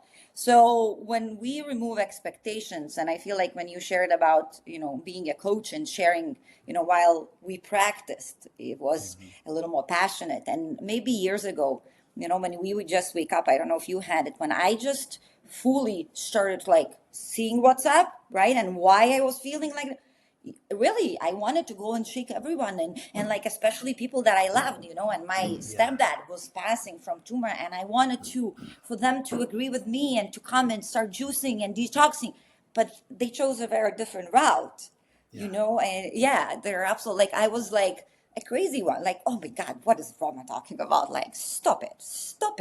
It's very cute, but stop it. It was, for me, still having this expectation that they would. And when I don't have, that's when suddenly they were just leaning in to hear something, That's right. yeah, on a more deeper level. Um, yeah, it's the heart. It's the heart. Heart knows. Oh, and yeah, I was, when I started coaching, I was like, okay, so, you know what you want? Let's write it down, right? Like, let's write it down where you're, and people kept telling, it was like, how do you know? Mm. I was like, what do you mean? Like, if you want to be in this relationship or you don't. No, but I have my heart says this, but my mom. And then I understood that people don't know, Yeah. and because for me, the knowing was always strong. I didn't know why. And I felt, awkward and abandoned a lot of times and like misunderstood. Yeah, yet that's a part of it. It's okay. But I had no idea that people don't, they're disconnected from their hearts and they don't know. And then I started to understand what they mean by this mind fights the heart all the time. Because for me, I didn't have those. Mm. So, so yeah, I was like, oh, I get to bring them back into their heart first. Then we can start building the vision. They can start building the vision from their head. That's That's right. not the new vision. The head has only what it knows and experienced and got from someone else. I don't want to build something tomorrow that I already old, right? Like, it doesn't come from it. So yeah, when we have open hearts, I feel that's why, like, how can you not know what to share when you walked your journey? That's it right there, right? And especially when you break a large part of what you just described to me comes from the programs in our culture, and a lot of that's in the education system. And we've got some phenomenal teachers. My wife is a teacher, phenomenal. I wish I had a teacher like her when I was in grade school, but the reality is the system itself is still rooted in the children sitting down, essentially being told, sit down, shut up, listen to me, the expert. I'm going to give you the information, and then you regurgitate it back to me on the test. And if you show me that you can do that well, you'll get your little sticker and your 100 and a pat on the back. And then you move up a grade, you move up a grade. You do that for K to 12, and then higher education in many scenarios that you have to go pay an atrocious amount of money for, pay interest on top of that, and you come out with a salary that you're lucky to pay a fraction of that debt back, right? But this is constantly programming into these minds that you don't know. I do. So you need to get the answer from Yeah. me. So when we're working with these people as their coach and we're asking them, well, what is it that you feel? What is it that you want? They're like, I don't know. You're supposed to tell me that. Yeah. It's like, Yeah. okay, that's where we need to start. I need you to trust that voice inside, trust the gut, trust the heart. And then maybe at this point, don't trust the brain. We have to reprogram that right now. You've been programmed into your subconscious. We have to Yeah. break you free of that and begin to trust what we feel from within. And, the way you were talking about wanting to help, with dad, with your stepdad, same story. I mean, that's exactly what my thing is. I think that's what family is sent here for. If you think about it through the Dolores Cannon work and a lot of these Correct. near death experiences that people have had, and there's this soul contract that we have, and these people so close to us are here to wake us up to our Yeah. purpose, to why we're here. I wanted so badly for my mom to just take in the information that I learned so we could help her heal and help her thrive. And I realized shortly before she passed, but not as far back as I would have loved for it to be, but that she did her job to get me to wake up and finally see it, that, okay, it isn't my job to force anybody to do what I think is right for them. My job is to live my life, to heal myself, and then share that and be here for them. And in doing that, I was able for a short while to just be the son to my mother, let her just be my mother, not judge, not try to figure out why the problems were what they were and how I could fix it, because that's just not my role, but it's such a vital piece of it. And man, I pray that's what I can convey. I have clients that range from early teenagers to my oldest is 92 years old. And Beautiful. I love it. every right, it's so special that I learn as much from them as I try to teach them. But if I Always. can convey to all, it's right. If I can convey to all of them that your role in your time here is to focus on what you have control over and becoming your authentic self and discovering your purpose in your time here. And it is not to force people within your circle to do what you think they're supposed to do. That's when you choose to be in this state of misery and chaos. But the moment you can get into that state of coherence and just be and be you, holy smokes, how things just they fall into your lap. More synchronicities happen, more people Yeah. that you feel spiritually connected to that you and I never met before in our life. I'm about to turn 45 years old, and I feel like I've met an extended family member that we were just supposed to connect, Absolutely. right? It's such a blessing. Yeah, Yes, yes. absolutely. Yeah, goosebumps right away. And that's the beauty because um, our souls recognize each other. And Yeah, especially when we don't have these filters, you know, on, like you start tuning in and and the closeness, the never being alone feels so real. It's yeah. so beautiful. And again, the bigger the community comes together. And I love when you shared again as well with your mom. I say it, it's time to awaken from the awakening because um, it's fun to see the coherence within reflecting outside. Yet sometimes maybe with like the close ones, we would love for them to be in deeper coherence, like, right? Like, oh no, I want that. So again, it's my coherence wasn't so I can see everyone on everything being in coherence, right? Mm-hmm. My coherence is so I can be with what is. And yes, relationships, like my mother's and my relationship changed, I mean, billion times into this. Yeah. Wow. I do tell her, like, she's my best friend. That, yes, mom. But the titles are limited. It limits us, right? But I was like, no, you're more than that. You're my closest soul. You're my, yes, it grew, it expanded, it's on a very different level of intimacy and authenticity. Yet there are things still, right, where she still maybe identifies this or me with something that I don't live there anymore. But it's not, I get to awaken from awakening, right? That's not my thing that she would like now fully transform into this. Oh, here I go, I remember my contract. Yeah. That again, this is me putting an expectation on someone. So Yes. awaken from awakening, yes, your relationships, your reality will shift. The ones that will not shift will fall away, will Hmm. collapse. Yet even the ones that shift, we get to embrace them and nourish them just where they at in every moment. Yep. Not being that coach, just be like you said, just being the son to your mom. Yeah, it's Yeah. it's very important, and it's profound to experience this. It's profound to experience these shifts. I can feel them physically, right, in my body, like these energy, like and then there's more expansion. Yes. It's very interesting to live through it. Absolutely. And that's it. It's the feeling, right? It's in the moment. If you're too much in your head and you aren't in the body and you aren't feeling it and listening to your heart and your gut, you can feel really tight and restricted. You're overthinking it. You're trying to force something. But if you just let it be and you're there, you feel this opening and you feel this lift. You feel lighter.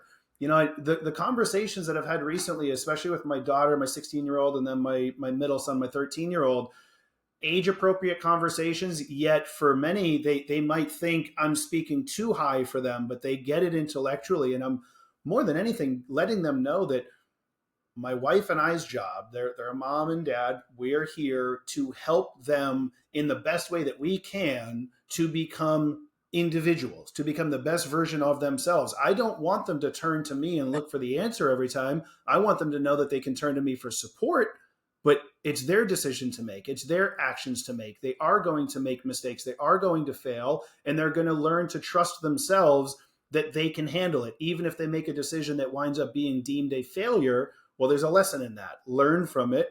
Don't make that again, and then move on from that. And that role of being dad in a way that I feel I certainly understand my role of dad now better than I understood my role of son back in the day. I Love it. really tried. I Wow. wanted so badly to force, mom, dad, you got to do it this way. I'm studying this. I know it now. I understand it. Please do this for me. And it doesn't work that way. That's not how they saw it. That's not what they were going to do. So now, as dad on this side, it's okay. I'm not going to force them to do anything. I'm just going to share my story. Hey, I made this mistake. Here's the result that I got from it. Here's my consequence. I had to deal with that. Here's the decision I made as a result. I no longer do this because it didn't serve me. So now I do this instead. And just by sharing those stories and giving them a real life example, that empowers them to do the same thing. And yeah, you're going to make mistakes, but you're going to learn from it and you're going to be all right. You're going to be better than all right. And this journey is something special. It That's for is, sure. and I love that you shared, because a lot of adults, right, used to think that they want to teach kids responsibility, right? And we looked at through the lens of restrictions is responsibility, right? Mm-hmm. Putting limits is meaning, by 9 you gotta be this, by 5 you gotta fix the room, by 7 you gotta be done with the like these. Oh, but the kid needs to know the responsibilities. By 6 you help your mom to sweep. Yet again, is it more responsibility that kid is learning when he has, like, let's see if you're gonna clean up your room. Mm-hmm. Right? So again, it's a very different way getting through the heart of. Yeah. I'll share quick, because I think it's important, and I think it's value, especially you being dad. So I had always a very wide spectrum of perception since I was a kid, and I think the dynamic of my family really supported with Matt. So my mom was this overachiever, 2, 3 PhDs, early childhood education, psychology, or Wow. psychology. I was laughing on her. I was like, because she kept continuing even after she had us, right? I was like, did you look at us and you were like, I fucked them up. I'm gonna go learn a little bit.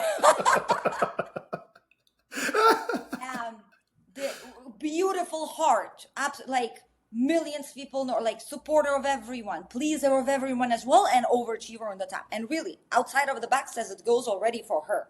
Yet Hmm. very cared always what others things. I'm Eastern European as well. It's Lithuanian family. Like a girl sits like this, and you smile just like this, and then you never look at the car if signals. Like there's a lot Mm. of strict rules, right? Growing there, I Yeah. grew up in Soviet Union, literally. I'm still a Soviet Union child, used to be, Yeah. right? And my dad was this expansive. He was hippie. He was rebellious. He got in trouble with governments all the time. He was growing his hair out, burning passports. My school used to come borrow books from my home. The Hmm. rooms were filled, libraries. It was shelves in my house constantly. He read in English. It was legal in these times in Lithuania. It was even illegal to listen to BB King, right? I grew up Wow. on Ray Charles, BB King, Eric Clapton, like so, and very famous photographer as well. So very talented, very genius. Absolutely, again, I know he was carrying as well the energy. It just couldn't Hmm. fit in, right? Absolute Yeah. rebel. Yeah. The only son as well. Started like the best universities and dropped out within the first year of all of them. And the funny thing is, my mom, I got the discipline, right? And that thing that you can do. If you want to do something, you can do it. Like she Yeah. gonna go, like we say in Lithuania, with your head through the wall. No worries. If she Yeah. decided to do something, she will get it done. Yeah. She will have it. And yet I've never felt seen or heard by my father, right? By my mom as Mm. a child. I was the dad's girl. I was the too sensitive one for her in her eyes, right? Like I Mm. was more like commanded around by her. That's how I felt, right? But again, it's beautiful. It's beautiful what I got. And Hmm. then my dad never had a conversation with me that I would feel like I'm a child. I felt so seen by my dad, and I felt like he's talking to my essence. He never lied to me. He was always very raw in a ways, like of where he is as well. He drank a lot as well. Yet anything that I would get like in school, I was a little hippie as well. So these boys, put me upside down in the trash can and then roll down the snow. I Mm. come home and I'm like crying and I'm in hysteria, like, and he would just sit me down, right? Like, and my mom would react in the way like, "Oh my God, we gotta go to school. What's happening? That's not okay. That's not." My dad would just sit me down and be like, tell me. And he's like, wait. He drank always very strong tea, like we call it shafiras, like black tea, like strong tea, hot, boiling. He would sit down with the strong tea and he would give me a 2 to 3 hour story how them in his times, hippies, right, and the skinheads Hmm. would have fights, would have, Mm. and he will just be like, hey, people feel different about you, like, what do you feel like if people talk about your life, right? Is your life more interesting or their own life is more interesting? He would just Mm. go about it. And then he would be like, see, okay, now let's think about, he would even bring that up, by the way, Einstein. It'd be Yeah. like, do you think most people thought that he's nuts? I was like, yeah. Mm. Well, but we know that he's genius, right? Yeah. So for me, you get it? It was always a deep conversation through his own experiences where I went to school and I didn't care. Very early, I stopped caring what Wow. others say or think. For Yeah. me, it was almost, and then in the long run, even when it got more uncomfortable through teenage years and everything, when he passed, I feel like that's what kept me close to him Mm. energetically by me being able just to stand on my own. Yeah. Like I felt like that was my dad's legacy, for me. Beautiful. So you're speaking to your kids, right? I'll appreciate you right away as a father right here. for your kids. You're being able to share your experiences raw. You're being able, because some kids come into our lives, like I was much more mature than both of my parents together. I saw Hmm. more emotional intelligence in some of our kids are through the roof that Hmm. parents don't have. And a lot of them, coming in with so much more memory and remembrance and its intuitiveness. So you're being able to nurture that, share through your own experience, and not, maybe even courage. That requires courage, right? Because a lot of, like you say, a lot of society will be like, this is too early for the kid, or, well, this is Yeah, too early for the kid that you as a society raised, but it's not too early to for my kid. that's So right. I am deeply grateful there, because if your kids will feel seen and heard, Hmm. that's all what we really all want. That's right. We would never need to That's compare. If I'm seen and heard as I am, I don't need to compare. I don't need to be jealous. I don't need, I, period, right there already.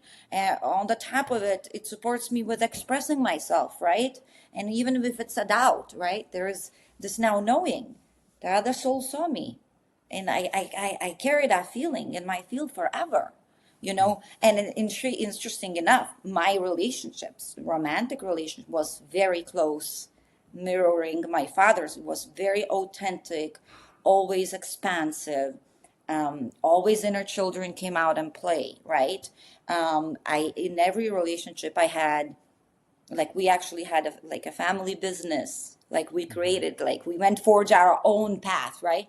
So I was like, very interesting. I love it. So yeah, for your kids and for you, wow, it's amazing, the way you're being with them, because it will unfold for them, and it ripple into them so immensely.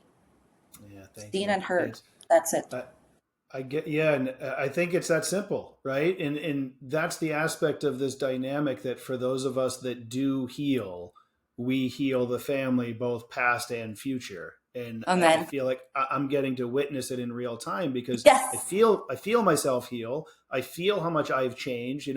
I love talking about this because this is not something I ever saw happening, and it just kind of happened by default. And now this coming January is going to be 3 years that I've had no alcohol. And I started drinking at a very young age. I never would have labeled myself an alcoholic, but I drank a Yeah. lot. And that is one of our societal norms. And it's a toxin.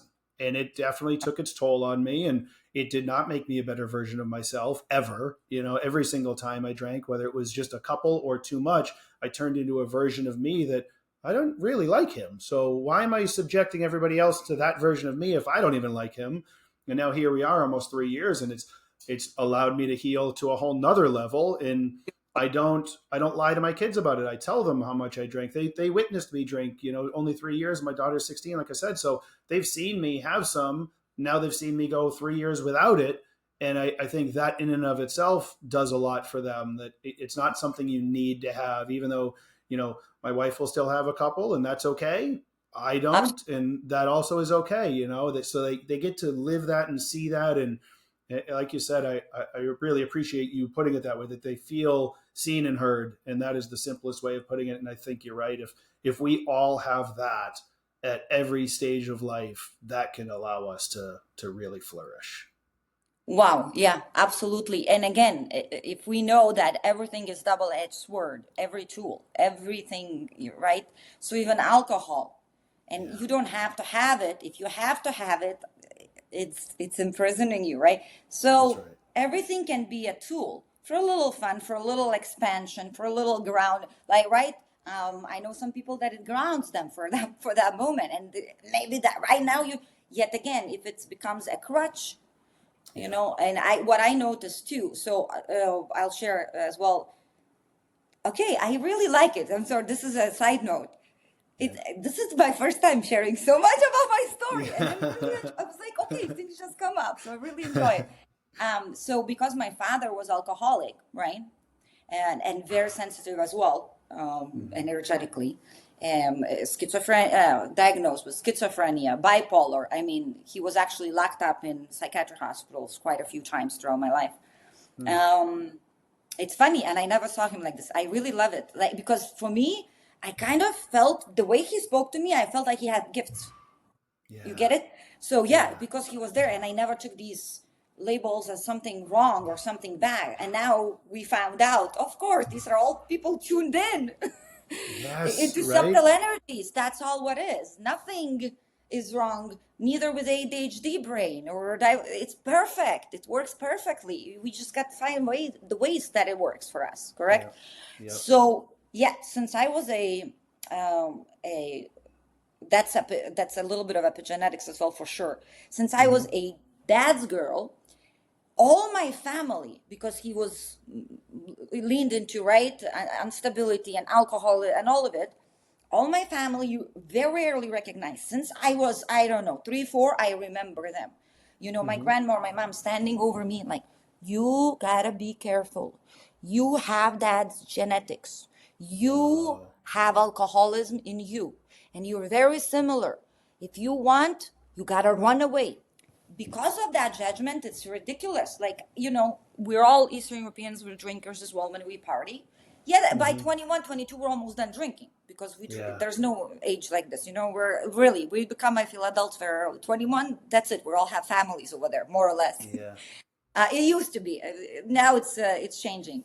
Um, Yet for me, I was always athletic and I always worked out. I was able to show up for all my stuff. I'm not gonna say, yeah, that it's added so much value, the alcohol. Mm-hmm. But the way I took it, I really, Jeffrey, I used to beat myself up so much. I used Mm. to, years passed and I used to feel like okay, am I alcoholic? And I didn't drink every day. Like, it's ridiculous. Right. There's at times I opened up to two of my friends and they were in shock that I even feel that way. But because I judged myself, I swear I wanted it more. And it felt like I want to cut it, but I want it, but my hand is reaching, but then I'm already judging myself. Yeah. So, we'll come out and we'll have with girlfriends, a wine at lunch. I don't know, Chicago, we're meeting after a work day or dinner. And while the pour is happening, I'm already starting to feel that. I already can feel my nervous system. Mm. This label was so strong on me, ridiculous. And one day, I don't remember years ago, when was it? I don't know, 6 years, seven. I was like, okay, I'm alcoholic. You know what? I'm just gonna surrender to it. And I'm all okay. If I need every time I'm going out or my friend comes and somebody brings wine or we're about to have wine, if I need to fight myself Yeah. before I even have it, and I was always very pleasant most of the time, really very very like a joker. I become a joker when I drink, right? Like a Yeah. comedian for everyone, because in general I used to be a class joker, right? Yeah. Comedian. Not never got in trouble, like let's say that with alcohol, like fine. And yet such a strong fight constantly. The conflict inside was absolutely enormous, like I was suffering. And then I was like, okay, I'm alcoholic. Okay, absolutely. The moment I said that, and I think 3 4 weeks passed, and then I was like, I totally forgot about it. And then I was like, huh, wait, I had twice wine with. I never thought about it. I did have twice wine, and then I didn't have it, and I didn't want it. And when I had it, I Wow. didn't beat myself. I actually enjoyed it because Wow. I just surrendered to the label. But when I said even I shared it with my friends, they're like, "What's wrong with you? You're alcoholic. Like, if you're alcoholic, I don't know what we are." Like, you get it? But yeah, it Yeah. was literally imprinted in my The field, was holding a label of alcoholism That's right. when I was like, I don't know what to do with it. Yeah, I mean, that's subconscious programming, right? I mean, Yeah, that was embedded in you. You didn't even know it, and yet you still had this internal battle every time that triggered this sympathetic nervous system response. absolutely. And it's like, Yeah, why am I in survival mode when I'm just hanging with my friends? I'm trying to let loose. And it's because that was so deeply embedded into the subconscious. But that's yeah, amazing. I yeah, mean, to just give into it and just, I'm free now. That's yeah, and amazing. and yeah, and if not the part of me that probably from my mom, that overachiever, go-getter, really always studying something, being in some kind of a course, like yoga certification, every day at 5 a.m. I'm right there, right? Like 6 months Hmm. in a row. Like, I kept showing up. So I know there was a lot of attention of these expansive good things. Yet, if that would be not present and I would only be dominantly that conflict, Jeffrey, Yeah. I could see Yeah. myself very easily, like this, Yeah. For owning sure. that label. Absolutely. Yeah, if I would have been so diverse, Yeah. I could see how it could devour you very easily, and I can feel people that happen to for sure. That's amazing. It Yeah, really just makes us, it makes you think that's how much more important it is to get really everybody. I think the earlier in life you can get here, the better. But when we recognize that there's a lot of people that we're sharing this earth with right now that have never healed, never found this, getting people to turn within, do the inner healing, do that soul searching. And you know what? Many people have a difficulty doing it for themselves. So anybody who's challenging or who's struggling to decide to do it for themselves, then do it for whomever it is in your life that you would choose to do it for. Right? yeah, The best thing I can do for you is work on me. The best thing you can do for me is work on you. Right? So if I do it, and in my mind when I start, I'm doing it for my loved ones. That's great. If that's what you need to do it for, start yeah. there. But you heal yourself, you heal your family, and now you can be the role model. You can model it for your children. You can teach them as you're doing it. And we imagine what happens when we all shift into this and we get our children to do it too. Then we don't have this generational cycle of needing to pass on the trauma and somebody hopefully heal down the road. We're doing it together. We're healing. The trauma ends and we heal and we create. That's a And beautiful it's thing. happening. It is happening. It's It is happening. happening. It's absolutely happening, and I'm so excited. And Jeffrey, at moments, really, I'm a big blissful crier. Like I tear up I could tear up probably almost every day, and Yep. it's pleasant because a lot of this is from pure like either coherence or bliss. Sometimes I walk out, I see the sun, and suddenly I tear up. Yet lately, mostly I do tear up of that feeling within me, like just feeling into the field and feeling the ease for the humanity where we're going. And like, that's what I used to say. And it's hilarious because I don't have kids. And I know I have a hybrid kids, but I don't have kids here. Yeah. And always people used to ask me like, why I used to say for the kids, and even like kind of question myself like, why for the kids I don't have kids, like I don't have kids, right? Mm. And then it connected very deeply. Yes, for the kids like us that had to Mm. walk through without that support, without that coherent environment, that had to grow up with this very heavy, very painful fragmentations. And now I was like, for the kids, for the world Mm. kids. I feel like all our generations now, again, like you said, you do have an older clients and younger already. So like here is a big gap of us, right? Yeah. This a little age, a little this age, that literally clearing up our own stuff that is not being passed on. And every child now that is coming in and been coming in for the last few years as well, they're coming in different. They're our teachers. They're That's gonna right. rebuild this like this. As we're holding the structure, they're gonna actually take that structure, I think, into where we could never imagine. So yeah, it's happening, and for me, it blows my mind uh, so many times. It still does. I'll be like taking a shower, get out, like I'm on a towel, and then I was like, this is the lifetime. I am in this lifetime. Like, this is the lifetime. This is the lifetime. Whew, whew. I knew because there was again a knowing even as a child, like it might sound stupid and almost maybe egoistic that there is something special going on, Mm-hmm. but I could never pinpoint, right? Like, and as a teenager, maybe I'll be a Hollywood star. I don't know, but there is something special. Yes. Right? And then you obviously, and I was like, it is special time. It sure is. It's a special time to be alive, a special time to create, and this is special, Roma. I'm so grateful for you and coming on and co-creating with me, and this was special. Thank you Yes, so much. Thank you so much. Yeah, family, new family, family getting bigger and bigger, and I love it. that's right. Thank you for being the star brother, the soul brother, again, the grid holder, the lighthouse. Yeah, we all were spread out as this grid needed, because we couldn't just be all chilling in Hawaii. The rest of the That's world, right. the rest of the world needed the conduit. So Absolutely. yeah, yeah, and now we're all like connecting. It's whew, it's wow. Yeah, I know. I look forward to what's to come next. I don't plan things out. I kind of just go with the flow, and what comes will come, and we're going to make it happen. And I'm looking forward to it. I'm here for it. So I'll be sure to put in the show notes different ways to connect with you. I know you've got your Facebook, your YouTube, your Instagram seems to be the most active. Yeah, I yeah. saw you have a TikTok as well. So I'll put it all on there, and hopefully we'll get more and more connecting with you and influenced by you and healing.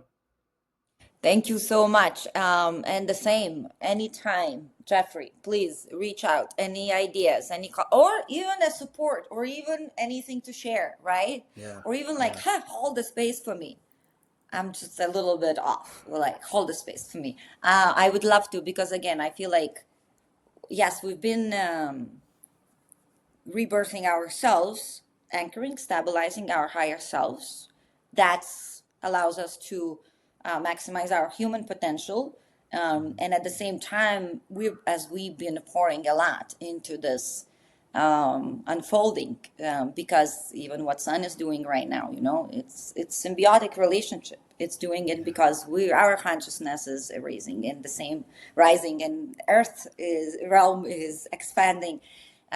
So yeah, I feel like we all from now on don't get to only like feel and think into and express our support for the world and then hold that space. At the same time, we get that relationship back, and actually pour into each other and support each other and check in, not only for like, hey, do you want to co-create again? Like, hey, what's up? How are you? How are you? Like, how was last week for you, right? Like, ooh, I felt the Yeah, energy. So I feel like we all get to be supported as well and poured from each other and appreciate it, because we are not alone in it, for that's right. sure. And we get to really play as we're not alone from now on.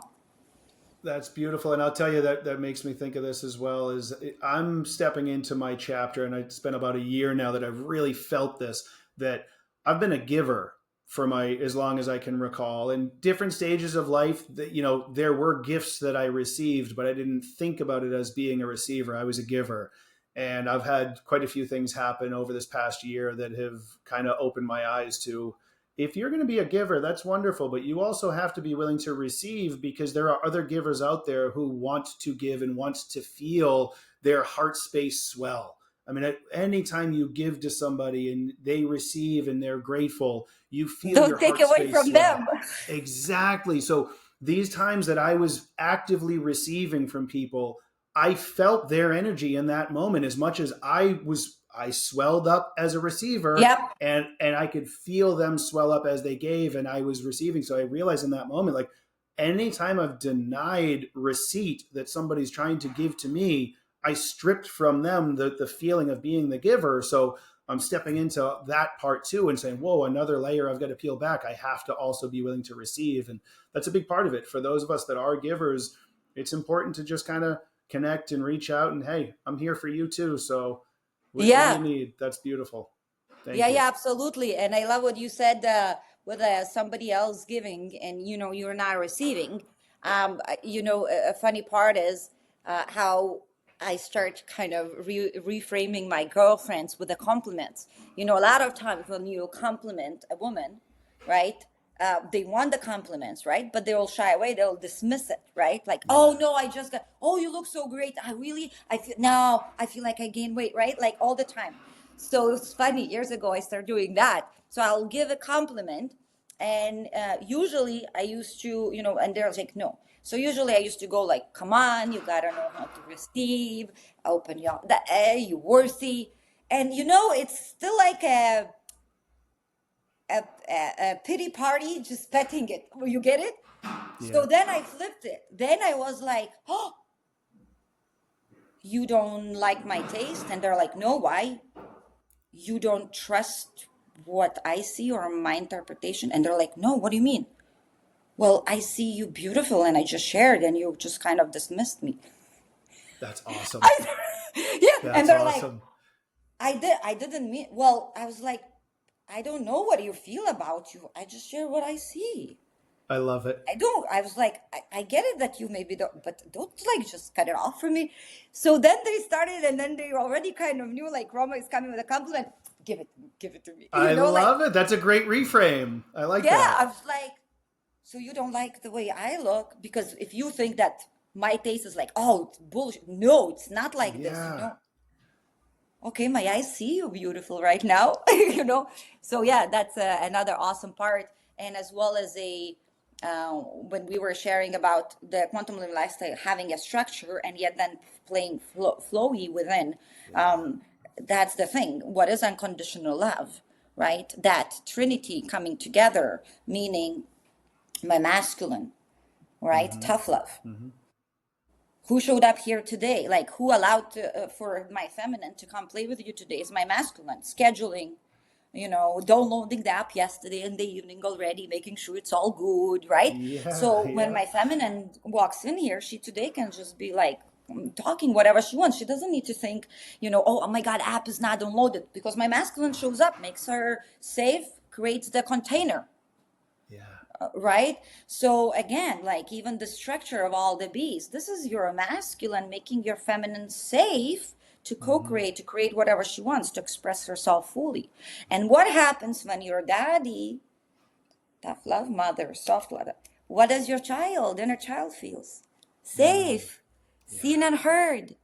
And here you go, that trinity coming together, right? Your inner child is safe, your masculine and your feminine is balanced. So yes, as you're giving masculine, because you have feminine, masculine within as well, and that Yeah. has to be balanced. Absolutely. You keep giving with your right hand, the left hand gets to be like, give That's it. right. Yeah. That's it. I'm ready to receive anytime now. So yeah, because yeah, that's the symbiosis and the harmony within as well. So little Jeffrey, right, doesn't have only that structure daddy, like, oh, you're gonna show up for everyone, you're gonna show up for yourself, you're just gonna show up like, okay, but where is that soft love where like I'm like doing this and like nobody, and I'm allowed to be whatever I want, a shenanigan or right, like, or Yeah. express. So yeah, I feel like that's the beauty, uh, again, of like checking in with the coherence and the harmony of these amazing, powerful energies within us.